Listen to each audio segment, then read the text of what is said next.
आज हम लखनऊ पहुंचे हैं और यहाँ पर हमने एक मीटिंग ली है जिसमें प्रदेश कार्यकारिणी का गठन किया गया है। हालात अच्छे नहीं हैं क्योंकि पिछले दिनों जैसा कि हमने कहा था कि हम प्रदेश के अलग अलग जनपदों में जाएंगे और लोगों के बीच में पहुंचकर उनके समस्याओं को जानने की कोशिश करेंगे। उसी कड़ी में हमने मुरादाबाद, बरेली, बिजनौर जनपदों का दौरा किया और वहाँ की समस्याओं को जानने की कोशिश करी।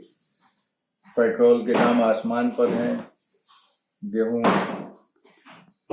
आवाम की सीमाओं से बाहर होता जा रहा है, पेट को रोटी नहीं है, तन पे कपड़ा नहीं है, ऐसे हालात हैं।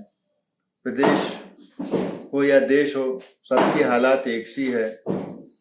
लेकिन देश की बात करें तो मोदी जी हैं तो मुमकिन है, मोदी जी हैं तो सब कुछ संभव है।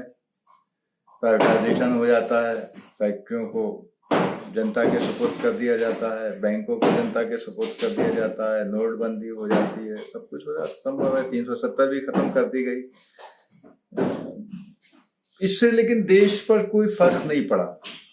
जिन चीजों के लिए सारी चीजें की गई थी, शायद उस पर वो उस मकसद में मोदी जी नहीं कामयाब हो पाए। अगर कामयाब होना था तो फिर विधायकों और सांसदों की तनख्वाहों को बंद करते, जिससे हजारों करोड़ रुपए का फायदा पहुंचता देश को।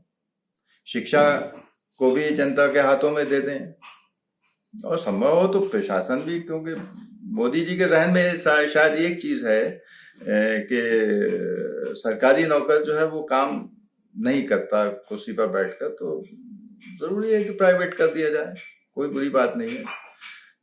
इधर हमने प्रदेश का भी दौरा किया तो योगी जी के बारे में भी कुछ चीजें सामने आती हैं कि उनके बारे में चर्चा है कि भाई हम ठोक देंगे। कोई बात नहीं, ठोक देना भी अपनी हद तक सही है। जुर्म करेगा तो ठोका ही जाएगा। और कहीं कहीं वो ये भी चीजें सामने आती हैं कि भाई दो समुदाय के लोग एक साथ नहीं रह सकते, लोग पाकिस्तान चले जाएं तो भाई कैसे कैसे चले जाएं। कम से कम योगी जी ये भी तो बताएं ना उन्हें कि कैसे चले जाएं। लेकिन गरीबी है, बदहाली है, बहुत बुरी हालत है। जनता को जरूरत है रोटी की, जनता को जरूरत है सम्मान की, जनता को जरूरत है न्याय की, जो शायद कहीं नहीं मिल पा रहा है। और हम लोग जनता के बीच में पहुंचेंगे और ये बताने की कोशिश करेंगे कि जो आज हो रहा है ये कुछ नया नहीं हो रहा है, जो कल होने वाला है वो भी कुछ नया नहीं होगा। क्योंकि पीछे जो करके गए हैं, चाहे वो समाजवादी थी या कांग्रेस थी या बसपा थी या जो लोग इंतजार में हैं इस सरकार को हटाने की, वो भी कुछ अच्छा नहीं सोच रहे हैं। वो तो सोचते हैं कि शायद मुसलमान बकरा इसको पाल लो, बकरा ईद पर काट लिया जाएगा। तो शायद ऐसा होने वाला नहीं है। मैं पहले भी कह चुका हूं कि मुसलमान शिक्षित हो रहा है, अपने बारे में सोचना जान रहा है, अपने बारे में अच्छा बुरा सोच सकता है और समझ सकता है और फैसला करेगा। 2022 का चुनाव जो है प्रदेश की दशा भी और दिशा भी बदलेगा।